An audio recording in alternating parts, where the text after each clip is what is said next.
Hello and welcome into another episode of Preps to Pros. I'm Cooper Petagna alongside Andrew Ivins, the traveling man. High school football kicking off this past weekend in the state of Florida and Alabama as well.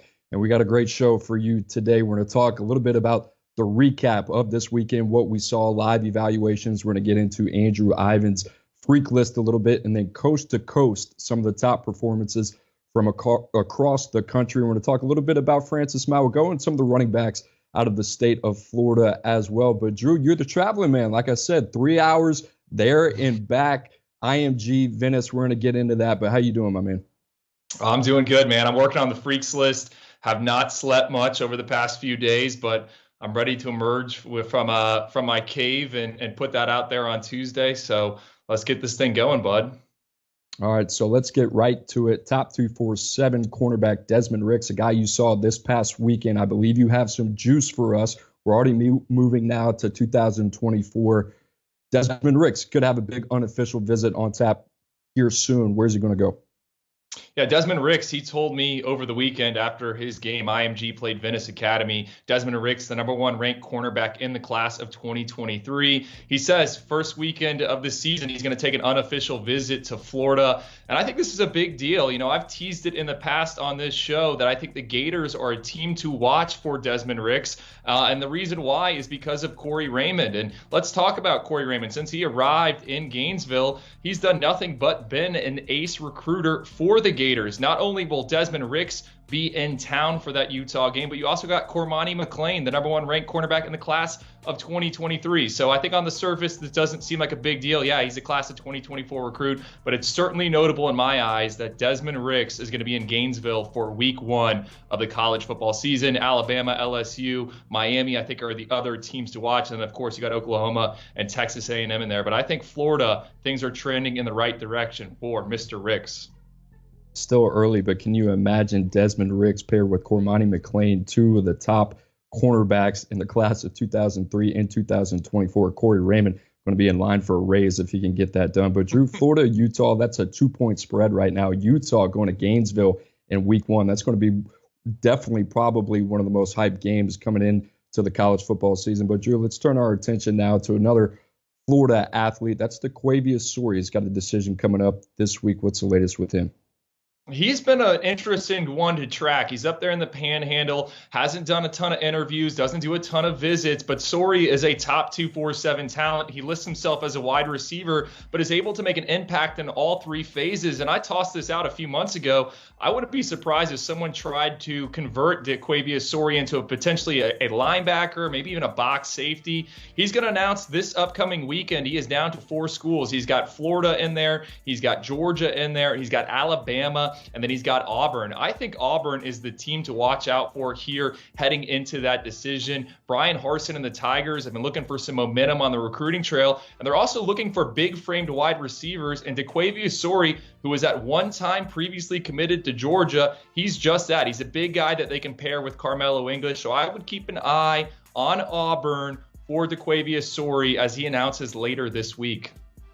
That would be a big win for Auburn and Brian Harsin. We've talked a lot recently about their struggles on the recruiting trail, getting a guy like Quavious Sori. With Drew, I'm with you. I think he could be a safety at the end of the day. But Drew, another guy that you saw at IMG Venice, 4-star linebacker edge, Camlinhart, and it looks like he's been closing in on a decision, might have something this weekend is what we're hearing. I mean, Nebraska, it's all in the headlines. They play week 0 out in Ireland against Northwestern. And before that game kicks off, I think they're going to get some good news from Mr. Linhart. He's going to announce a commitment Thursday night. He's got Nebraska in his top group along with Michigan State and Penn State. He's been at Michigan State a bunch. He's been at Penn State a bunch. But I like the Cornhuskers and Scott Frost here. I think they've done a really good job of making Cam feel like a priority. They want to use him as an edge rusher. He could potentially maybe even grow into more of an interior defensive lineman. I think we're going to get into that a little bit later on the show. That's what he was playing on Friday night against Venice. But this would be a nice get for Nebraska, which is coming off a 5-7 season, was very active in the transfer portal. But to me, when you look at Camlinhart, he's a guy you take from the high school ranks. He gives you some versatility. So I like Nebraska for Linhart heading into Thursday. Drew, I think this is the first time we've had some Cornhusker juice on here, so very well done, my friend. But We are now going to pivot to something that we've been very excited to talk about. And Drew, this is year number 2 for you, but the Freaks List coming out tomorrow, and you can read that on 24/7 Sports. But Drew, something that you're very passionate about, and I know you take very seriously putting this list together. So we are going to tease a couple of the guys that are going to be on this 50 prospect list of freaks that you have put together. But for those of you maybe on here that don't know about the Freaks List a little bit, Drew, I'm going to give it to you. Explain it, maybe pull the curtain back on what is some of your criteria when you're trying to put this list together.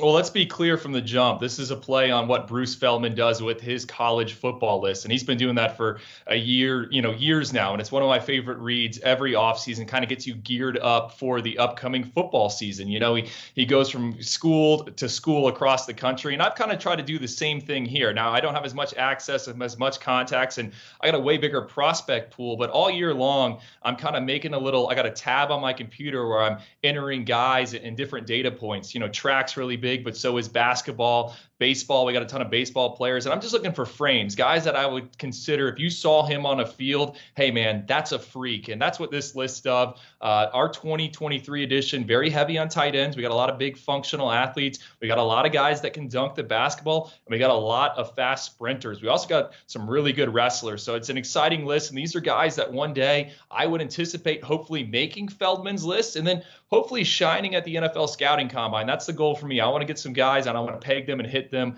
And one day they're turning some heads in Indianapolis there at the scouting combine. All right, Coach, I think I have a pretty good idea on who number 1 is going to be on your Freaks list, but take it away. Who's your headliner? Well, this is your guy, Cooper. Area 51 escapee, Nicholas Harbor. He's the easy. I don't know if we're ever going to have an easier number 1 for the Freaks list. I mean, this guy is the definition of a freak. Everyone talks about that 10-2-1 in the 100-meter dash. The thing for me that stands out about Nicholas Harbor is the 27-9 in the 200-meter dash, and he did it without starting blocks. That is insane. Not enough people are talking about this race. It was back in February at Texas Tech. I think it was the Under Armour relays. But Harbor, I mean, he can do it all. And another thing that stands out to me, trackingfootball.com, his PAI score is a perfect 5.0. 2 other guys in the NFL that have a perfect 5.0, Julio Jones and Micah Parsons. And I think it's funny with Harbor because the big debate, is he an offensive guy? Is he a defensive guy? Well, I guess it doesn't matter, because if you have a perfect 5.0 PAI, you can get it done on both sides of the ball in the NFL. Take it and figure it out, right? Whether he's going to play offense, whether he's going to play defense, at this point, it really doesn't matter. I'd like to see him on the defensive side of the ball, Drew. We've talked about that a lot. But Nicholas Harbor, off the field as well, 3.8 GPA. His dad is an engineer at NASA. His mom's a pharmacist. So listen, if it doesn't work out on the football field, I think he's going to be in pretty good hands there. But Drew, another guy that you want to talk about, this guy, interesting background, more of a baseball background. His dad was a 2-sport athlete at the college ranks, also got drafted in the MLB, but that's Deuce Robinson, a top 32 player for us in the top 247. Well, I said this list is very tight end heavy, and the first tight end we list is Deuce Robinson. I was reading a story last night that kind of cited a few different MLB scouts, and they said Deuce Robinson could potentially be a first-round pick in the MLB draft. Now, you'll see him right here. He's catching passes as a 6'6", 230-pound monster of a tight end, jumbo wide receiver. So we know what he can do on Friday nights. But this summer, man, at the area code games, he was launching balls. Look at that Aaron Judge-like trout right there, trot. So Deuce Robinson, he can do it all. Super impressive, and he's going to take a ton of official visits here this summer. I know Georgia's a place he's going to check out. He's also going to get to Texas. He's already been to USC. So the best of the best are battling it out for him. But the storyline with Deuce Robinson might be, hey, is this guy just going to play baseball at the next level? Dad, Dominic, an athlete at Florida State. His mom, Mary Beth, swam at Florida. So there you go. We're 2 for 2 on the genetic side there, Drew. But the third one here, we're going to talk about Francis Malagoa. Also goes by CC. CC, do you love me? Yes, we love you. We love talking about Francis Malagoa. Drew, one of your favorite guys at IMG. You got to see him this past weekend. What are your thoughts on Francis Malagoa? Oh, I love his personality. So it's not just the testing numbers and what he does in pads, pushing people around. Everyone remembers that Evan Neal video where he's doing the split box jump. Well, Francis Malagoa one-upped him right here this offseason. Look at this big 330-pounder getting up there. I think it's a 48-inch box. No, Francis Malagoa, he's a freak by definition. I think the most impressive thing I've seen from him is he actually gave me some video from the summer where he's playing volleyball, and he's not like one of those back row rotational players. No, he's up at the net spiking the ball for points and kills. So Francis Malagoa, we love him. I know we're going to talk about that IMG Venice game. I mean, he's sprinting down the field. He's headed to Miami. And Cooper, let me ask you this, because you were at Oregon when Penei Sewell was there and Penei played as a freshman. I think you think Francis has a potential to be a day one guy for the Hurricanes. Am I wrong? No, you're not wrong at all. We have him at number 11 right now, and the number 2 offensive tackle in the country. And to me, even watching the performance against Damon Wilson, one of our favorite guys in the class, and a guy that we think has a pretty good chance of being a 5-star, to me, I still think at number 11, we might be too low on Francis Malagoa. So I love him. We're going to talk about that a little bit later, his case for the number 1 offensive line spot in the country. But no, Francis Malagoa, in my mind, is one of the safest bets in terms of making an immediate impact at the next level. But Drew, your 4th guy here from Senegal, that's Bai Jobe, committed to Michigan State. Yeah, there's also a lot of African flavor in this 2023 edition of the Freaks list. And Bai Jobe, he's a guy that came to the United States right when he started high school, thinking that he was going to possibly play in the NBA one day. I don't think he's going to be suiting up in the association anytime soon, but there's a good chance he might make the NFL. He can throw it down on the hardwood here. This is from an AAU tournament this summer. But as a pass rusher, he's got a lethal first step. I think it's a 122-inch broad jump. Still trying to figure things out. But Michigan State and Mel Tucker are getting a good one. I mean, this guy's like a ball of clay. Once you get him in a weight room and he figures out some of the finer points of how to be a pass rusher, I think he's going to turn into a monster for the Spartans. Really, really like Bai Jobe. And he's a guy that picked the Spartans over Alabama and the in-state Oklahoma Sooners. I'm going to say that word, Drew. I'm going to say that word that you hate so much. Intriguing, developmental upside. That is Bai Jobe. And I love this guy from Oklahoma. I think the class of competition, he plays it a little bit lower, so it kind of muddies the evaluation a little bit. But I think this is a guy, once he gets to campus in East Lansing, he can put on weight. I think the nutritional, the strength conditioning program, all of that is going to benefit him. He's going to get hands-on coaching in development as well. So I'm excited to see him and the leap that he's going to take at the next level. Drew, you want to finish this off with a Texas commit. I know a guy that me, you, Chris Singletary, one of our colleagues that we like to talk about, but Jonte Cook, one of the more explosive, dynamic playmakers in the country. He's going to play his football for Steve Sarkisian in the Texas Longhorns. Yeah, if I had to make a comp to an animal for Jonte Cook, it'd be a bunny, because he's got some ups. And I know we're going to show a video right here of him dunking over one of his friends. I'm assuming this is, in between classes there at DeSoto High School. But he can get up there. He's got a 22-inch long jump, and that's impressive. But I think the speed numbers are where you get really excited. Those explosive muscle, fast twitch fibers, they also apply to his start-stop. He's got a 1.55 split in the 10-yard dash, and more importantly, a 4.05 in the short shuttle. So not only can this guy go up and get a ball, he can pull away from a defense like we're seeing right here. So I think Arch Manning in Texas, we're going to hear a lot of Arch Manning to Jonte Cook in the near future. And from my understanding, one of the big reasons why Cook is headed to play for the Longhorns is because Arch Manning's headed there. So I think this combo is one we're going to be talking about for a long time to come. I know we're throwing a lot of numbers at you right now, but to put things in perspective with Jonte Cook, a 10-9 broad jump is the equivalent of 90% of receivers in the NFL. So that's where he would be from a percentile standpoint. Same is the 4.05 short shuttle as well.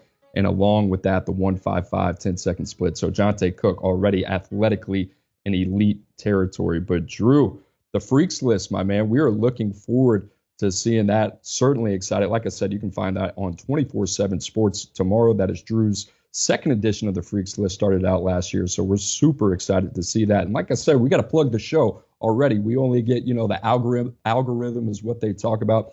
But remember, if you have not subscribed to 24/7 Sports YouTube channel, not page, make sure you do that right now. And make sure you leave a like or a comment for us on how we can improve our show. But Drew, let's pivot now. We went out on the road. Like I said, you had a nice little road trip to Venice, got to see Venice, Damon Wilson, and then IMG. That team was loaded So we're going to talk about our thoughts on the road. I was out. I got to see Briarwood Christian, top 247 quarterback Christopher Vezina face off against Clay Chalkville, one of the best teams in the state of Alabama. But Drew, we're going to start off with you. We talked a lot about Francis Malagoa, Demond Wilson, that matchup coming into the weekend. So I want to start there. What were your thoughts on those two?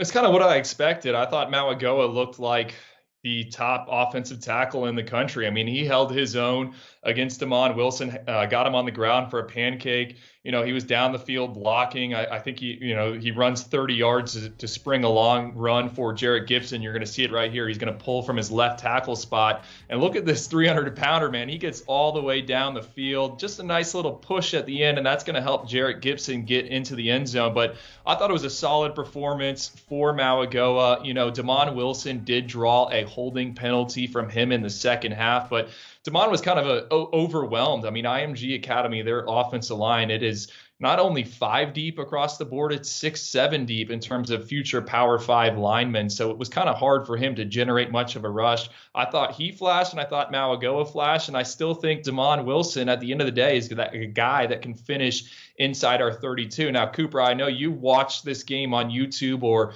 one of the streaming networks. What did you think of it? I mean, I think you texted me, hey, I kind of see it the same way. I think Malagoa is a complete player, and it's kind of what we expected kind of coming into that game. And I think Demond Wilson held his own, like you said. I think they kind of moved him around a little bit to kind of get out of the way of Malagoa. That's when you felt his impact the most. I think Demond Wilson is incredibly active, and you got to give him a lot of props because he was playing 2 ways. And he certainly drew, once you kind of pulled the curtain back on Demond Wilson's background, I think when you watch him on the football field, all of it makes sense. High motor guy, plays with a lot of effort, very intense, and a guy that really from A to B, his motor runs hot. So outside of that, I really like Francis Malagoa, the way he played. And like I said, I think he's one of the more complete players in the class. And I go back to it. We got him at number 11. I can't help but think we got to get this guy higher. But Drew, a lot of other standouts. You came into the week. We talked about it on Friday. You said the guy that you were looking forward to the most seeing was top 247 receiver Carnell Tate, who's committed to the Buckeyes. What do you think of him? I loved him. First snap or kickoff, he takes it 95 yards for a touchdown. And I was like, why did Inniss kick to him? Because a year ago, American Heritage quickly learned their lesson after Carnell Tate had a bunch of long returns against them. I mean, you'll see him right here. He catches it a few steps and he goes. It's almost amazing to me that he's just a 4.7 kid on the lasers. Cooper, right? He's ran that time, I think, twice a year apart. And, he's not a blazer, but he's just super smooth in everything he does. And I think, we have him ranked pretty high. I know some other services have moved him back in the rankings, but to me, let's not overthink this one. This guy can play football. I think the special team stuff is certainly notable, and I fully expect him to go to Ohio State and be a 1,000-yard receiver for Ryan Day and the Buckeyes. He's a baller. Every time we watch him, I think we come back and we're saying the same thing, singing the same song about Carnell Tate. In the opening kickoff on Friday against Venice, he takes that back 95 yards, and that's kind of been the tail of the tape with Carnell Tate. And I don't think, Drew, you would be the one to correct me, but IMG really doesn't throw the ball around a lot, especially when you got a running back like Jarrett Gibson, and you can lean on that big physical offensive line. But every time we've seen Carnell Tate, he's impressed. And like you said, I think, we don't want to overthink this in terms of the evaluation process. Certainly love that fit in Columbus with Ryan Day and Brian Hartline. But Drew, let's get to another guy in the Big Ten. That's top 247 linebacker Jordan Hall. You liked what you saw out of him on Friday night. Yeah, I feel guilty because I didn't get him into my post-game wrap-up or my evaluation notes. I mean, there's just so many different guys. You're trying to squeeze as many of them in as you can. And Jordan Hall, to me, he's kind of the heart and soul of IMG Academy's defense. He might not have the most tackles in the stat book, and he might not make the sexiest of plays, but they can't go without him calling out the alignments. And he just always seems to be around the ball. I had him with a sack and a few tackles on Friday night. And I think it's a really good get for Michigan State and Mel Tucker. We talked about By Job a little bit ago, him being on the freaks list.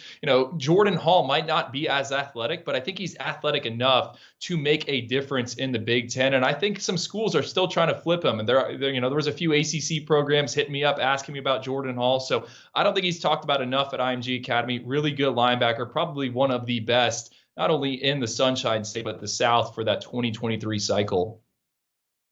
I think he's a really good fit with Michigan State. You look at him in the Big Ten, that style of play that they like to play up north. I like Jordan Hall, and I think the biggest knock on him is maybe okay, if we're projecting this guy out to Sunday, what is his athleticism going to project to there? And maybe there's some speed questions as well, but he plays fast. He processes very quickly as well, and that's what you want at the middle linebacker position. So I really like that fit with Mel Tucker in East Lansing. I think they got a steal there for the Spartans. But Drew, let's talk a little bit about this defensive line. Jaden Wayne, Samuel Mpimba, David Stone, Ernest Willer. I mean, these guys are stacked. It looked like I was looking at an SEC defensive line. Your thoughts on these guys? I guess we can go one by one, but I know I got one in my mind that stole the show. Well, let me ask you this. You rewatched the game and you texted it to me. Who was the best player on the field for IMG Academy Friday night? Best player overall? David Stone. And I didn't even really think it was in question. 2024 number one defensive lineman in the top 247. We're going to have to go back and change some things after watching him, but he was active all night. They moved him around. He's strong, explosive at the point of attack. He was the one eating double teams. And you think about that, who he's playing with. Samuel Mpimba right there in the top 32. Jaden Wayne, another top 40 guy in the top 247. He's the one getting the majority of the attention on Friday night. He was wreaking havoc all over the place. And it's not just the first step. I mean, this guy active laterally, the run and chase, everything he did was super impactful. I mean, he was a dominant player, dominant force, and I think he's one of the best players in the country in 2024. I couldn't say it any better. I agree. David Stone, he seemed to be making all those plays. We just saw that clip over and over again of him essentially blowing up a reverse. And yeah, to the average Joe, that doesn't look like much, but to stop on a dime, pull a ball carrier that's got a full head of steam to the ground, that's super impressive. With Samuel Mpimba, man, he's on the freaks list. Gotta plug that a little bit. But dude, he's got like bodybuilder like arms, and we saw that clip where he tips the pass, the attempted shovel pass. He's got cat-like reflexes, but there was a lot to like about that front four. I agree, Cooper. It looks like it belongs in the SEC. And the scary part is they added another Power 5 defender, Gabriel Harris. He just transferred into IMG Academy. He's a Georgia commit inside the top 247. So whoever has IMG on the schedule, good luck trying to not only run the football, but throw the football, because they're going to be able to create a ton of pressure all season long. How about my guy, Ernest Willer, Drew? You tagged me in that post Friday night. I look at my phone, and this guy is dancing in the end zone. That was a smooth pick six. I mean, you see a guy that size, a shade under 6'4", 250 pounds. That wasn't like a tip ball drill. You snatched that out of the air and brought that back. Yeah, the only thing with him is we have him listed as an edge, but after watching him kind of move around, I think he's a D lineman. That's a move we're going to have to make at some point down the line. All right, Drew, final thoughts on IMG. Inniss, Jaden Bradford, the quarterback, Jared Gibson as well, the defensive backs, highly touted Ellis Robinson, Desmond Ricks. What are your final thoughts on that game? Can I toss out a guy that we didn't even have on the rundown? Jarvis Lee, cornerback. He just decommitted from Virginia on Sunday. I think this was kind of planned. He had just arrived at IMG Academy from Clay High School outside of Jacksonville. He had an excellent game. Forced fumble, pass breakup, multiple tackles, got flagged for hitting someone too late out of bounds. I thought this guy was good, and a ton of schools in the South are searching for cornerbacks right now. So Jarvis Lee is a name to know, I think, as we go through this process. We always forget evaluations are ongoing, and senior seasons play a big part for a lot of schools. And I think Jarvis Lee is a guy that has the arrow trending up for him after that outing on Friday. IMG Inniss certainly kicking off the season, a game that a lot of people had eyes on, but we are now going to turn our attention to a little bit of Alabama football. And I got to see on Friday night Christopher Vezina, like I said, one of the top quarterbacks in the country, face off against a very talented Clay Chalkville team in Alabama, the returning 6A champs in the state of Alabama. But Vezina really struggled, 13 of 23 on the evening, 93 yards through the air.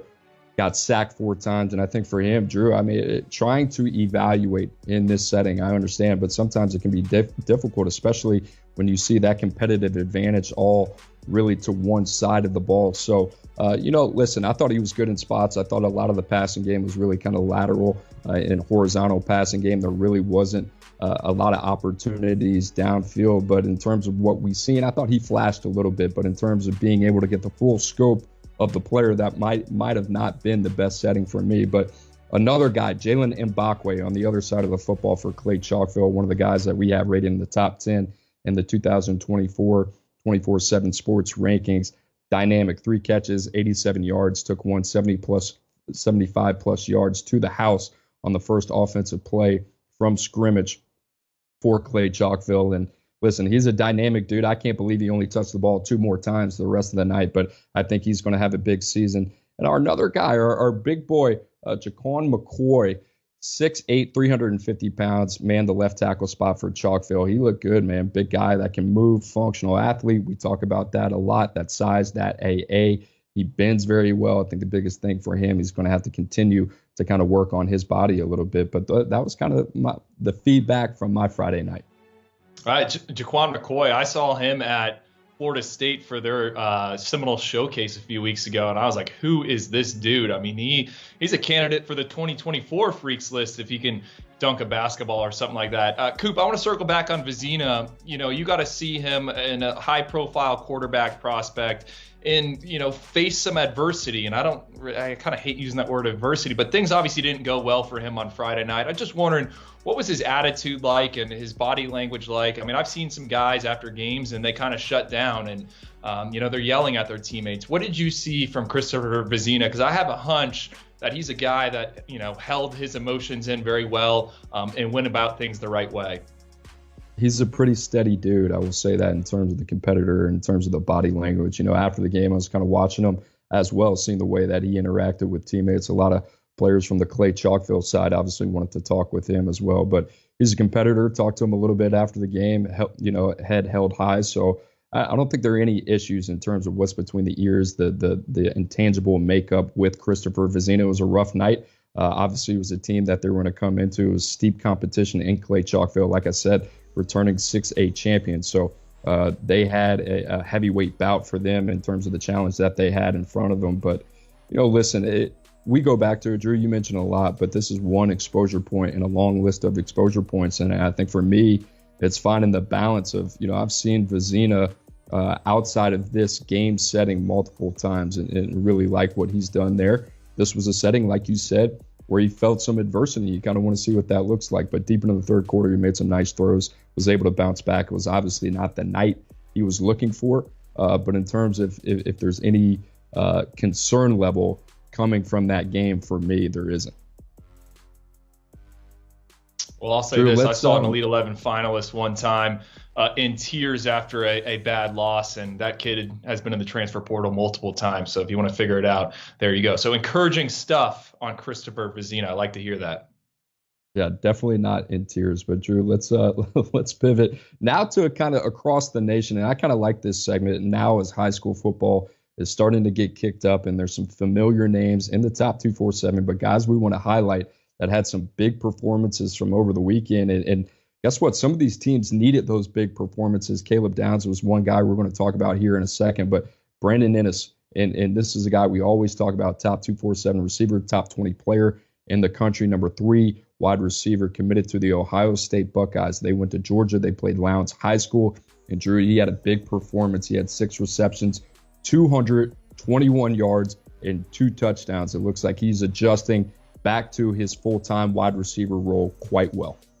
Well, that's the big thing for me. I mean, let's not forget last year he only had 330 receiving yards because he had to play quarterback after Blake Murphy got hurt. I think the other notable thing about Brandon Inniss's outing on Saturday night is apparently he texted a few media members and said, hey, I'm going to score on the first play. I'm going deep. Be ready in the end zone to get video of me. And sure enough, he goes and takes it to the house, a house call. So business as usual for Brandon Inniss. I mentioned it with Carnell Tate. No need to overthink it with him. I think no need to overthink it with Brandon Inniss. He is a dude in Ohio State. They're getting 2 very good wide receivers when you take Tate and when you take Brandon Inniss.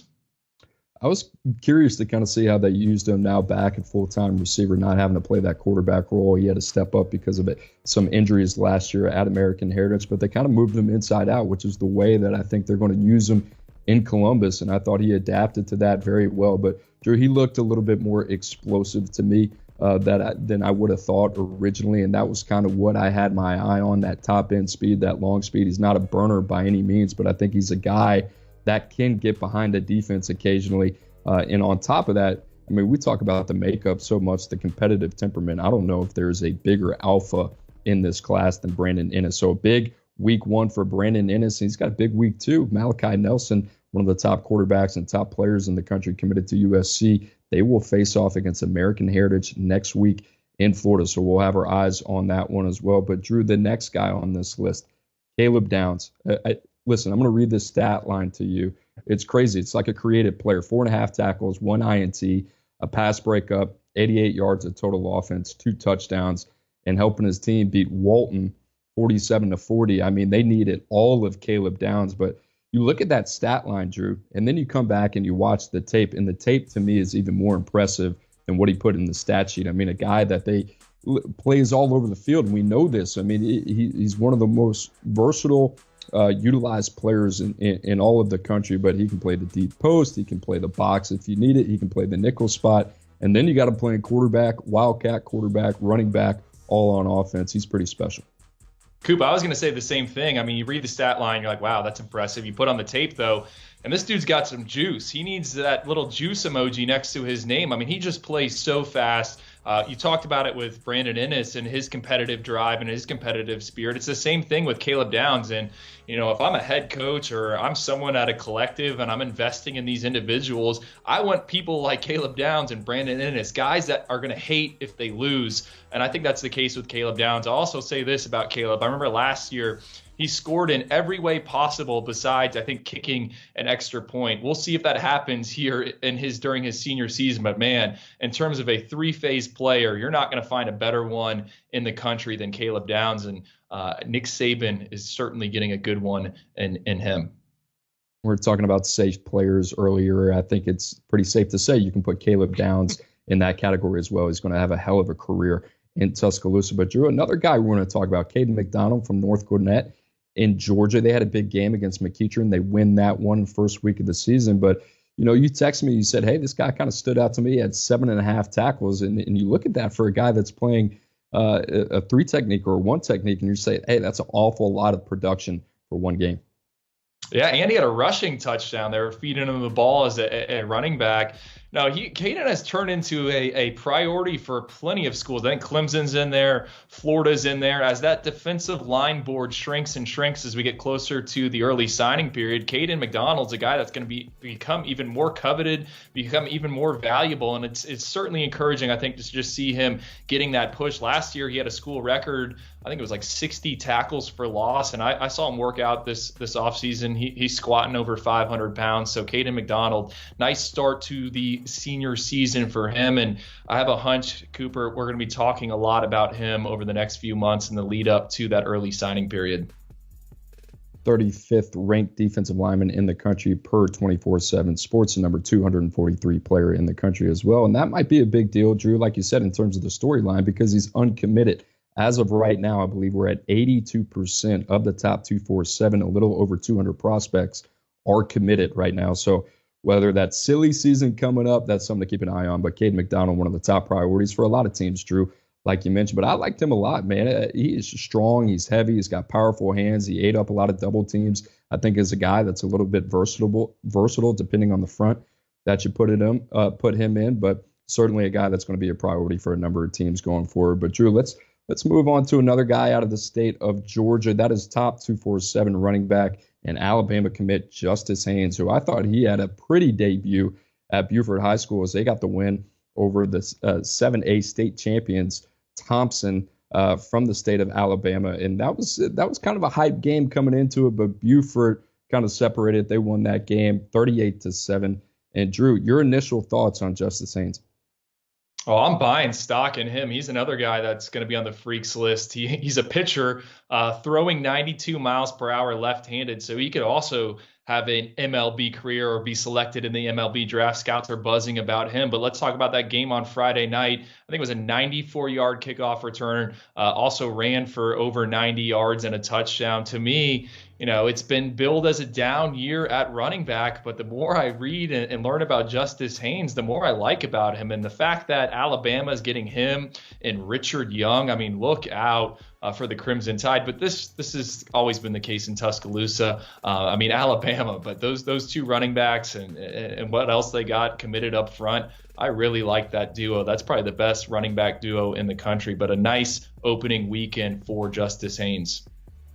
17 carries, 93 yards, and a 96-yard kickoff return touchdown for Justice Haynes. And Drew, I kind of came away with a comp after week one of watching Justice Haynes at Buford, and that was CJ Spiller, the former Clemson standout, a guy that I thought reminded me a lot. You look at the size difference, CJ Spiller, 5'10", 196 pounds. Right now we have Justice Haynes at 5'10", 200 pounds. But I think they move they move very much alike. They stride the same way.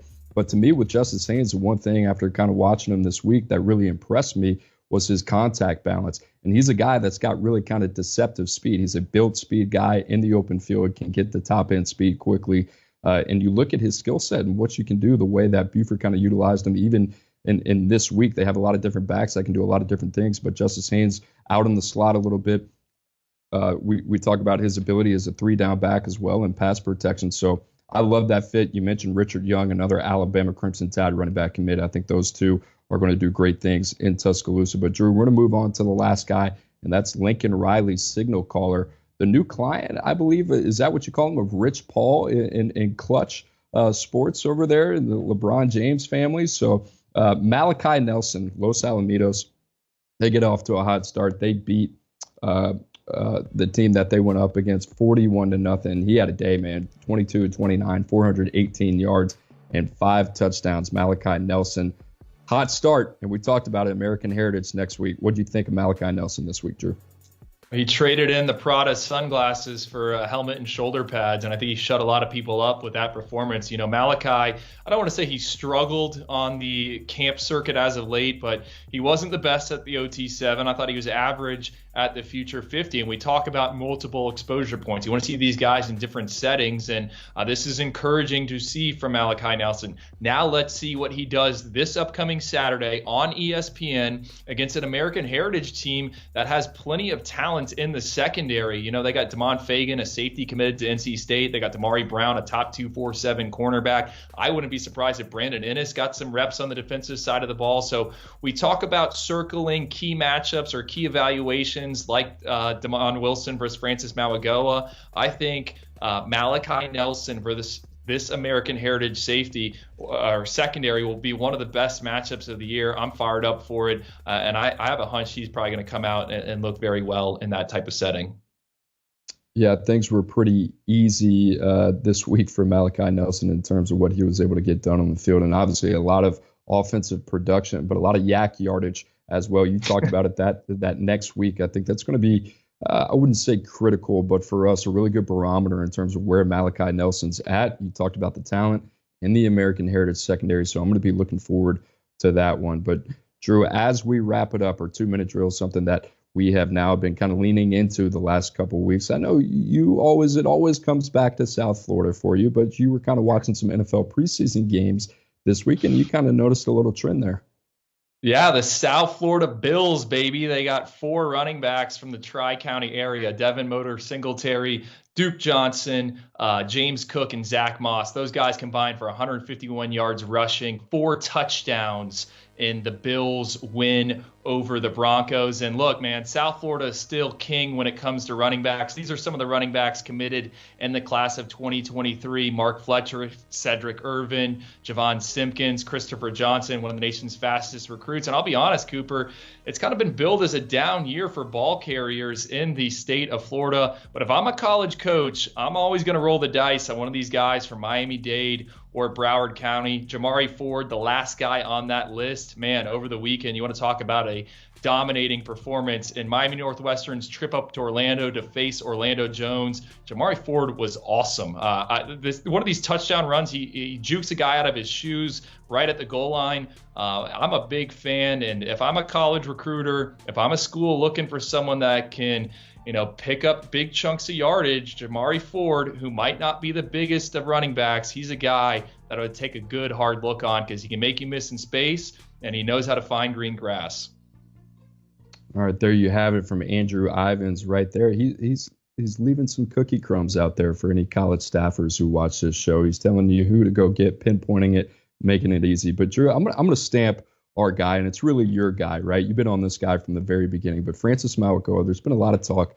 Who's the best offensive lineman in the country? And right now we have Caden Proctor at number 7, and this is one man's opinion. Caden Proctor is a heck of a ball player, a two-way athlete, a guy that we like a lot. He's got a basketball background. He's got a track and field background. There's a lot of check boxes there, and we love the fit with him going to Iowa. But I'm here to talk about Francis Malagoa, and I love me some Francis Malagoa. I love me some CC. I need some CC in my life, and this is my guy, Drew. And after seeing him this week against Damon Wilson, who arguably we think between me and you, Drew, is a top 5 edge rusher in the country, there was little to no doubt in my mind who the best offensive lineman in the country is, and that's Francis Malagoa. And I think this is going to be a guy that's going to be a premier player at the next level. So if I was in a college war room right now and we were slapping board tags on the board, this guy would be a rare one to me. I think he's going to be a day 1 NFL draft pick and a guy that's probably going to get drafted in the top 15. Every time we've seen him, he has continued to develop and progress.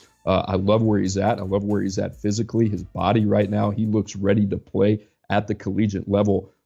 So for me, Francis Malagoa, like I said, a lot of different opinions on this, and we'll kind of see how it changes throughout the season. But I've seen everything that I've needed to see from him. There were some questions maybe coming in. Is he going to be a guard? Is he going to be a tackle? Can he be that perennial left tackle that everybody looks for on Sundays? The answer to that is yes, no doubt in my mind. So I'm riding with Francis Malagoa. Drew, I'm interested to get your thoughts on that. Stamp me an approval right there, man. I like it. So no, I'm all in on that take. All right, the Oyster Boys are riding with Francis Malagoa, so everybody knows where we stand on that. Drew, that's all I got for today. You got anything else? I don't, man. I don't. I just want to know your first game out on the road for 24/7 Sports. Give me, how did it go? Like, I mean, there's gonna be many more moving forward. So how did it shake out? It was good. There was some action in the third quarter. I don't want to get into the details, but, I don't know if something happened in the stands and, law enforcement was involved. So it was good. It's kind of what you expect. Get the juices flowing a little bit, get the nerves out. But it was good, man. I'll tell you what, I think what makes it easier going to these games is seeing some of the premier talent across the country. Obviously, I love seeing guys like Vezina, and you mentioned Jalen Mbakwe, who's dynamic. You kind of hold your breath every time a guy like that touches the football. So certainly enjoying that. And I know you do as well, Drew. We got a big slate next week as well. What game are you going to this Friday? I got 8 games in South Florida. 8 out-of-state teams are going to be right in my backyard for this Broward County versus the World Showcase. I think that's what they're calling it. That includes that Los Alamitos game. I'm also going to see Luke Cromanoke, the Florida State commit. So it's a big weekend of football, and I'm fired up and ready for it.